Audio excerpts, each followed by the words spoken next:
ರೆಡಿಯಾಗಿದ್ದೀರಲ್ಲ? ಹೌದು ಮೇಡಮ್, ನೀವು ಹೇಳಿದ ಪ್ಲೇಸ್ಗೆ ರೀಚ್ ಆಗಿದ್ದೀವಿ. ನೀವು ಹೇಳ್ದ ಹಾಗೆ ಎಲ್ಲ ಕಡೆನೂ ಕಣ್ಣು ಹಿಟ್ಟಿದ್ದೀವಿ. ಯಾವುದೇ ಪರಿಸ್ಥಿತಿಲೂ ಮಿಸ್ ಆಗೋ ಚಾನ್ಸೇ ಇಲ್ಲ. ನೀವು ನಿಶ್ಚಿಂತೆಯಿಂದಿರಿ. ಕೆಲಸ ಮುಗಿಸಿ ನಿಮಗೆ ಫೋನ್ ಮಾಡ್ತೀನಿ. ಓಕೆ. ಅವ್ರು ಈಗ ತಾನೇ ಹೊರಟಿದ್ದಾರೆ. ಅವ್ರು ಅಲ್ಲಿಗೆ ಬಂದು ಸೇರೋದಕ್ಕೆ ಇನ್ನೊಂದು 10 ನಿಮಿಷ ಆಗ್ಬೋದು. ಓಕೆ ಮೇಡಮ್, ಇನ್ನು ಅರ್ಧ ಗಂಟೆಯಲ್ಲಿ ಸಾವಿನ ಸುದ್ದಿನ ನಿಮಗೆ ತಿಳಿಸ್ತೀನಿ. ಸರಿ, ಬಿ ಕೇರ್ಫುಲ್. ಆಯಿತು ಮೇಡಮ್.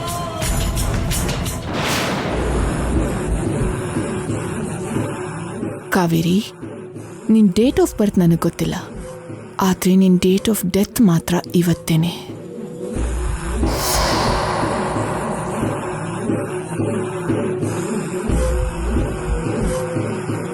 ಏನ್ ಮಮ್ಮಿ ಇದೆಲ್ಲ ನಿಜನಾ?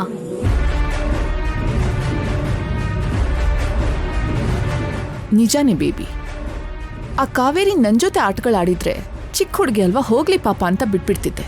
ಆದರೆ ಅವಳು ನಿನಗೆ ತೊಂದರೆ ಕೊಟ್ಲು, ನನ್ನ ಮಗಳಿಗೆ ಅವಮಾನ ಮಾಡಿದ್ಲು, ಕಣ್ಣೀರು ಹಾಕ್ಸಿದ್ಲು. ಅಂತ ಹುಡುಗಿನ ಅಷ್ಟೀಸಿಯಾಗಿ ಬಿಟ್ಬಿಡ್ತೀನಾ? ಆಫ್ಟರ್ನೂನ್ ನೀನು ಡ್ಯಾಡಿ ಡಿಸ್ಕಷನ್ ಮಾಡ್ತಿದ್ದಾಗ ಏನೋ ಕೋಪದಲ್ಲಿ ಮಾತಾಡ್ತಿದ್ದಾರೆ ಅಂತ ಅನ್ಕೊಂಡೆ. ಆದ್ರೆ ಈಗ್ಲೇ ಅರ್ಥ ಆಗಿದ್ದು, ನೀವು ನಿಜವಾಗ್ಲೂ ಆ ಕಾವೇರಿನ ಮುಗಿಸ್ತಾ ಇದ್ದೀರಾ ಅಂತ. Thank you mummy, thank you so much.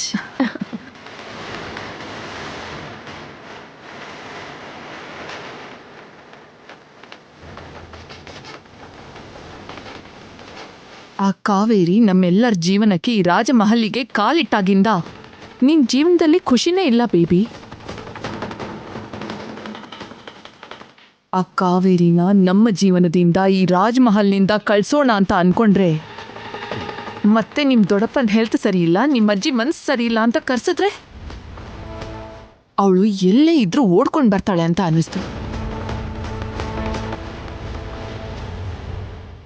ಅದಕ್ಕೆ ಅವಳನ್ನ ಈ ಜಗತ್ತಿನಿಂದನೇ ದೂರ ಮಾಡ್ತಾ ಇದ್ದೀನಿ.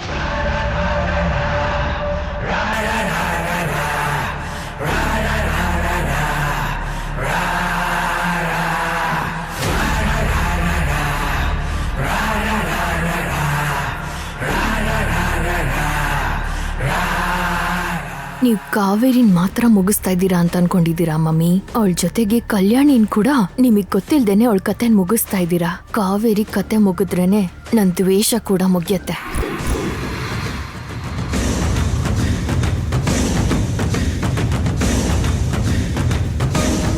ಈ ಕಾವೇರಿನೇ ಕಲ್ಯಾಣಿ ಅಂತ ಮಮ್ಮಿಗೆ ಹೇಳಿದ್ರೆ ಖುಷಿ ಆಗ್ತಾರೇನೋ?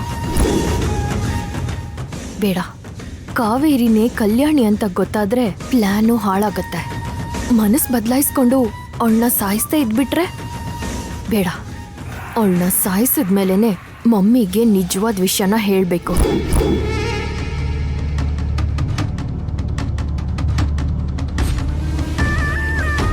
ಇನ್ ಸ್ವಲ್ಪ ಹೊತ್ತಲ್ಲಿ ಸಾವಿನ ಸುದ್ದಿ ನಮ್ಮೆಲ್ಲರ ಕಿವಿಗೂ ಬೀಳತ್ತೆ.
ಅಮ್ಮವರು ಯಜಮಾನ್ರು ನನ್ನನ್ನು ತಡಿಯೋಕೆ ಅಷ್ಟೆಲ್ಲ ಪ್ರಯತ್ನ ಪಡ್ತಿದ್ರೆ ನೀವು ಒಂದು ಮಾತು ಕೂಡ ಆಡಿಲ್ಲ. ಯಾಕೆ ವಕೀಲ್ ಸಾಹೇಬ್ರೆ?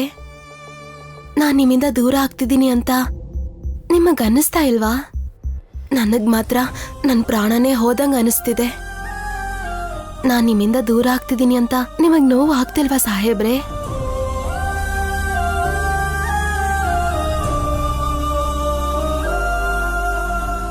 ಏನ್ ಕಾವೇರಿ, ಎಲ್ಲರೂ ಬಿಟ್ಟು ಹೋಗ್ತಾ ಇದ್ದೀನಿ ಅಂತ ಬೇಜಾರಾಗ್ತಿದ್ಯಾ? ನನಗೂ ನಿಮ್ಮನ್ನು ಮಿಸ್ ಮಾಡ್ಕೋತೀನೇನೋ ಅಂತ ಬೇಜಾರಾಗ್ತಾ ಇದೆ. ಅಫ್ಕೋರ್ಸ್ ಎಲ್ರಿಗೂ ಅದೇ ಫೀಲಿಂಗ್ ಇದೆ ಅನ್ಕೋ.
ಆಂಟಿ, ಬಸ್ ಬಂದ ಕೂಡಲೇ ನಿಮ್ಮನ್ನು ಹತ್ತಿಸ್ತೀನಿ.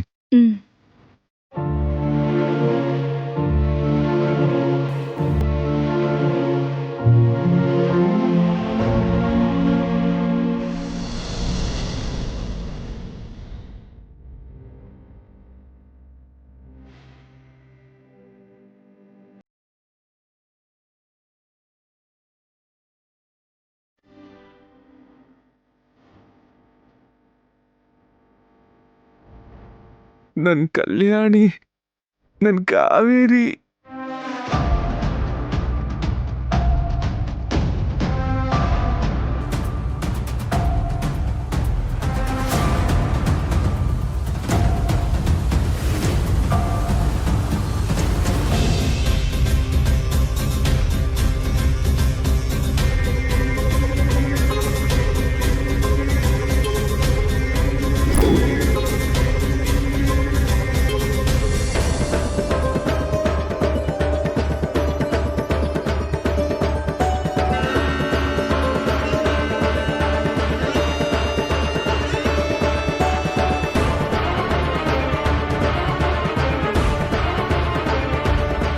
ಅರ್ಧ ಗಂಟೆ ಅಂತ ಹೇಳಿದ್ರಿ, ಅರ್ಧ ಗಂಟೆ ದಾಟಿ 10 ನಿಮಿಷನೂ ಆಯ್ತು. ಇಷ್ಟೊತ್ತಾದ್ರೂ ಯಾವುದೇ ರೀತಿ ಅಪ್ಡೇಟ್ಸ್ ಕೊಡ್ಲಿಲ್ವಲ್ಲ? ಮೇಡಮ್, ಅವ್ರು ಈಗ ತಾನೇ ಬಂದಿದ್ದಾರೆ. ನಮ್ಮವರು ಆಲ್ರೆಡಿ ಅಲ್ಲಿದ್ದಾರೆ. ಇನ್ನು ಅರ್ಧ ಗಂಟೆಲಿ ಸಾವಿನ ಸುದ್ದಿ ನೀವು ಕೇಳ್ತೀರಾ.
ಕಾವೇರಿ, ನಾನು ಹೋಗಿ ವಾಟರ್ ಬಾಟ್ಲು ತೊಗೊಂಡು ಬರ್ತೀನಿ.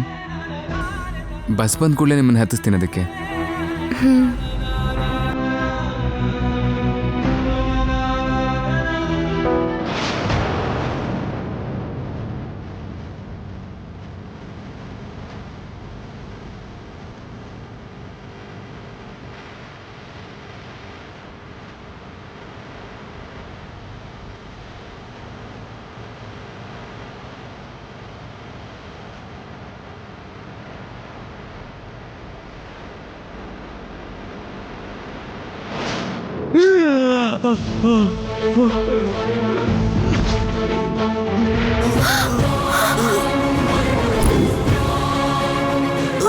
ಯಜಮಾನ್ರೆ ಯಜಮಾನ್ರೆ ಅಂಕಲ್ ಯಜಮಾನ್ರೆ ಯಜಮಾನ್ರೆ ಅಂಕಲ್ ಯಜಮಾನ್ರೆ ಅಂಕಲ್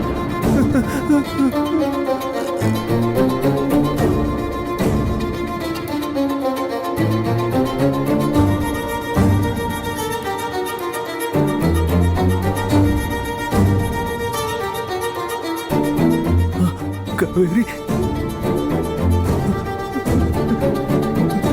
ನನ್ನ ಪ್ರಾಣನ ಕಾಪಾಡಿದ್ಯಾ. ನಿನ್ನ ಪ್ರಾಣನ ಕಾಪಾಡುವ ಅವಕಾಶ ಆ ದೇವರು ನನಗೆ ಕೊಟ್ರು. ಇಷ್ಟು ಸಲ ಸಾಯೋ ಪರಿಸ್ಥಿತಿ ಬಂದಾಗ್ಲೂ ನನಗೆ ಭಯ ಆಗ್ಬಿಡೋದು. ನಾನೆಲ್ಲಿ ನನ್ನ ಕಲ್ಯಾಣಿನ ನೋಡ್ದೆ ಸತ್ತು ಹೋಗ್ಬಿಡ್ತೀನಿ ಅಂತ.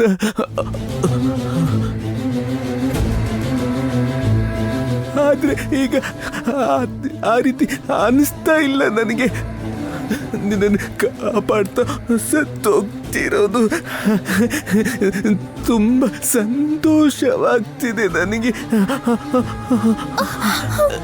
ಯಜಮಾನ್ರೆ ಹಾಗೆ ಹೇಳ್ಬೇಡಿ, ನಿಮ್ಗೇನೂ ಆಗಲ್ಲ.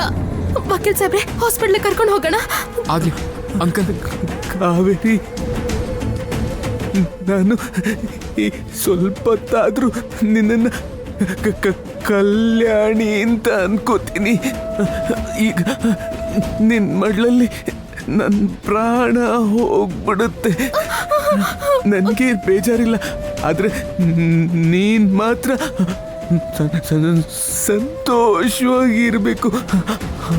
ಭಗವಂತ, ಯಜಮಾನ್ರಿಗೆ ಏನೂ ಆಗ್ಬಾರ್ದು. ಯಜಮಾನ್ರಿಗೆ ಏನಾದ್ರೂ ಆದ್ರೆ ಹೆತ್ತ ಮಗಳು ಕಣ್ಮುಂದೆ ಇದ್ರು ಅಪ್ಪ ಅಂತ ಕರೆಸ್ದೇ ಇರೋ ಅಂತ ದೌರ್ಭಾಗ್ಯಳಾಗ್ಬಿಡ್ತೇನೆ ನಾನು. ಆ ಪಾಪ ನನಗ್ ಸುತ್ಕೋಬಾರ್ದು. ಬೇಕಾದ್ರೆ ಕಾವೇರಿನೇ ಕಲ್ಯಾಣಿ ಅಂತ ಯಜಮಾನ್ರಿಗೆ ಹೇಳ್ಬಿಡ್ತೀನಿ ನಾನು. ಕಾವೇರಿನ ಕಲ್ಯಾಣಿ ಅನ್ಕೋತಿದ್ದೀರಲ್ಲ ಯಜಮಾನ್ರೆ, ಕಾವೇರಿನೇ ಕಲ್ಯಾಣಿ ಅಂತ ಅನ್ಕೊಳ್ಳಿ. ಕಲ್ಯಾಣಿ ತರನೇ ನೋಡ್ಕೊಳ್ಳಿ. ನಿಮ್ಗೇನೂ ಆಗಲ್ಲ. ವಕೀಲ್ ಸಾಹೇಬ್ರೆ, ಹಾಸ್ಪಿಟ್ಲಿಗೆ ಕರ್ಕೊಂಡು ಹೋಗೋಣ ಬನ್ನಿ. ಅವ್ರ ಮಗಳ ಪ್ರಾಣ ಕಾಪಾಡ್ಕೊಳಕ್ಕೆ ಅವರನ್ನೇ ಕಳ್ಸಿದ್ಯಾ ಭಗವಂತ. ನೀನ್ ತುಂಬಾ ದೊಡ್ಡವನಪ್ಪ. ಮಗಳ ಪ್ರೀತಿನ ಪಡ್ಕೊಳ್ಳೋದಕ್ಕೆ ಅವರನ್ನು ಕಾಪಾಡ್ಬಿಡಪ್ಪ.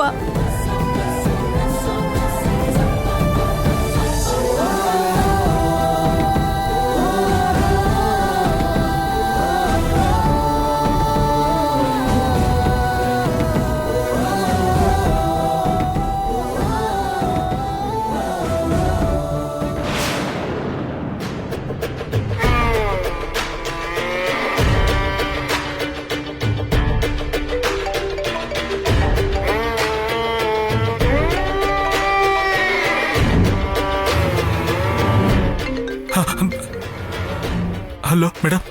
ಏನು ಒಬ್ಳು ಹುಡುಗಿನ ಸಾಯಿಸೋದಕ್ಕೆ ಇಷ್ಟೊತ್ತು ಬೇಕಾ ನಿಮ್ಗೆ? ಹಾ, ಅದಲ್ಲ ಮೇಡಮ್.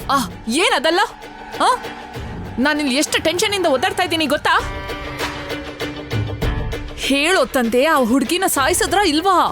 ಅದು ಮೇಡಮ್,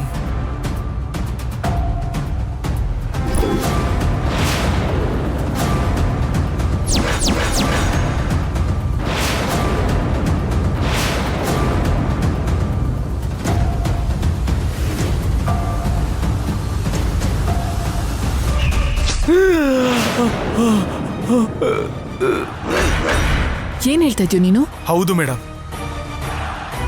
ನೀವು ಹೇಳಿರೋ ಹುಡುಗಿನ ಚುಚ್ಚುವಾಗ ಯಜಮಾನ್ರು ಅಡ್ಡ ಬಂದ್ರು. ಆ ಹುಡುಗಿಗೆ ಚುಚ್ಚಬೇಕಾಗಿರೋ ಚಾಕು ಯಜಮಾನ್ರಿಗೆ ಬಿದ್ದ್ಬಿಡ್ತು. ಬದುಕ್ತಾರೋ ಇಲ್ವೋ ಡೌಟೇ ಮೇಡಮ್. ಕುರಿನ್ ಸಾಯಿಸಿ ಅಂದ್ರೆ ಸಿಂಹನ್ ಸಾಯಿಸಿದ್ದೀರಾ, ಮತ್ತೆ ಕುರಿನ್ ಯಾಕೋ ಬಿಟ್ರಿ? ಅಷ್ಟರಲ್ಲಿ ಪೃಥ್ವಿ ಅವ್ರು ಬಂದ್ಬಿಟ್ರು ಮೇಡಮ್. ಅವ್ರಿಗೇನೋ ಆಗ್ಬಾರ್ದು ಅಂತ ಹೇಳಿದ್ರಲ್ಲ, ಅದಕ್ಕೆ ತಪ್ಪಿಸ್ಕೊಂಡು ಬಂದ್ಬಿಟ್ವಿ. ಛೇ, ಅವಳನ್ನು ಸಾಯಿಸಿದಿದ್ರೆ ಶತ್ರುಗಳ ಹೆಸರೇ ಇರ್ತಾ ಇರ್ಲಿಲ್ಲ.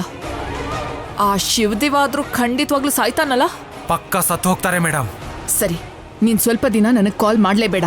ಫೋನ್ ನಂಬರ್ ಕೂಡ ಚೇಂಜ್ ಮಾಡಿಸ್ಕೊಂಡ್ಬಿಡು. ಹಾ, ಆಯ್ತು ಮೇಡಮ್.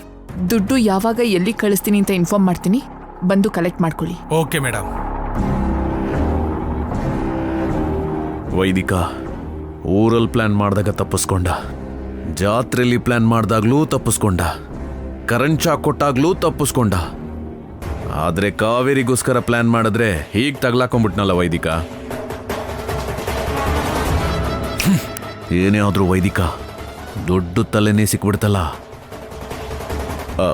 ಅಪ್ಪಿ ತಪ್ಪಿ ಅವನೇನಾದ್ರೂ ಬದುಕ್ಬಿಟ್ರೆ ಮತ್ತೆ ಆ ಸೇವೆ ಈ ಸೇವೆ ಅನ್ಕೊಂಡು ಕಾವೇರಿ ಜಾಂಡ ಊರ್ ಬಿಡ್ತಾಳೆ. ಬದುಕೋ ಚಾನ್ಸ್ ಇಲ್ಲ ಅಂತ ಹೇಳ್ತಾ ಇದ್ದಾನ ಅವನು. ಅಯ್ಯೋ ವೈದಿಕ, ಅಲ್ಲಿ ಪೃಥ್ವಿ ಇದ್ದಾನೆ, ಅವನು ಕಂಪಲ್ಸರಿ ಹಾಸ್ಪಿಟಲ್ಗೆ ಕರ್ಕೊಂಡು ಹೋಗ್ತಾನೆ. ಹಾಸ್ಪಿಟಲ್ಗೆ ಹೋದ್ರೂ ಮಾರ್ಚುರಿಗೆ ಹೋಗ್ತಾರೆ ಹೊರತು ಮನೆಗಂತೂ ಖಂಡಿತ ಬರಲ್ಲ. ಭಾವನವ್ರ ಜೊತೆಗೆ ಕಾವೇರಿನೂ ಕೂಡ ಅಲ್ಲಿಂದನೇ ಹಾಗೆ ಕಳಿಸ್ಬಿಡ್ಬೇಕು ಮೇಲಕ್ಕೆ.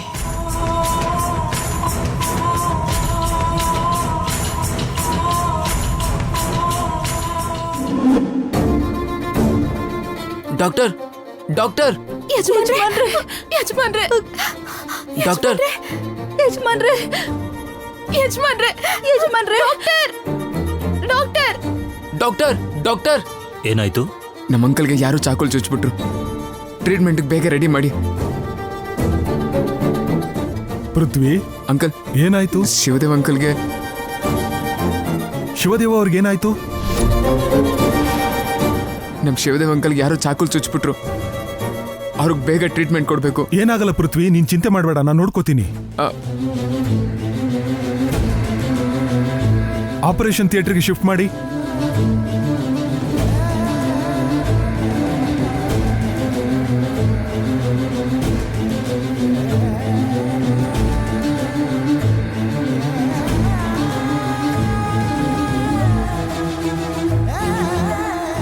ಡಾಕ್ಟರ್ ಸಾಹೇಬ್ರೆ, ಯಜಮಾನ್ರನ್ನ ಕಾಪಾಡಿ. ನಾನ್ ನೋಡ್ಕೋತೀನಮ್ಮ. ಪೃಥ್ವಿ, ಮಹಾದೇವಿ ಅಮ್ಮವ್ರಿಗೆ ಈ ವಿಷಯ ಗೊತ್ತಾ? ಗೊತ್ತಿಲ್ಲ ಅಂಕಲ್. ಈ ವಿಷಯ ಏನಾದ್ರೂ ಗೊತ್ತಾದ್ರೆ ರಾಜ್ ಮತ್ತೆ ಸಹಿಸ್ಕೊಳ್ಳೋದಿಲ್ಲ. ತಿಳಿಸ್ದೆ ಹೋದ್ರೆ ಪ್ರಾಬ್ಲಮ್ ಆಗಬಹುದು. ಯಾವುದೋ ಒಂದು ರೀತಿಯಲ್ಲಿ ವಿಷಯ ತಿಳಿಸಿ. ಶಿವದೇವ ಅವ್ರಿಗೇನು ಆಗಲ್ಲ, ನಾನು ಹ್ಯಾಂಡ್ಲ್ ಮಾಡ್ತೀನಿ. ಓಕೆನಾ? ಆಗ್ಲಿ ಅಂಕಲ್.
ಯಜಮಾನ್ರಿಗೇನು ಆಗಲ್ಲ ಅಂತ ಹೇಳಮ್ಮ, ಹೇಳಮ್ಮ. ಯಜಮಾನ್ರಿಗೇನಾಗಲ್ಲ ಅಂತ ಹೇಳಮ್ಮ. ಅಲ್ಲ ಯಜಮಾನ್ರು ಯಾಕಮ್ಮ ಬಂದ್ರು? ಅವ್ರು ಯಾರೋ ನನ್ನನ್ ಸಾಯ್ಸಕ್ ಬಂದ್ರು. ಆಗ ಯಜಮಾನ್ರು ಅಡ್ಡ ಬಂದ್ರು. ಪಾಪ ಯಜಮಾನ್ರು ಒಂದಿರ್ಬೇಕು ಕೂಡ ಅವ್ರು ಇದುವರೆಗೂ ನೋವು ಕೊಟ್ಟಿಲ್ಲ. ಅಂಥದ್ರಲ್ಲಿ ಅವ್ರಿಗೆ ಅಷ್ಟು ದೊಡ್ಡ ಚಾಕು ಚುಚ್ಚಿದ್ದಾರೆ. ಎಷ್ಟು ನೋವಾಗ್ತಿದ್ಯೋ ಏನೋ ಅಮ್ಮ.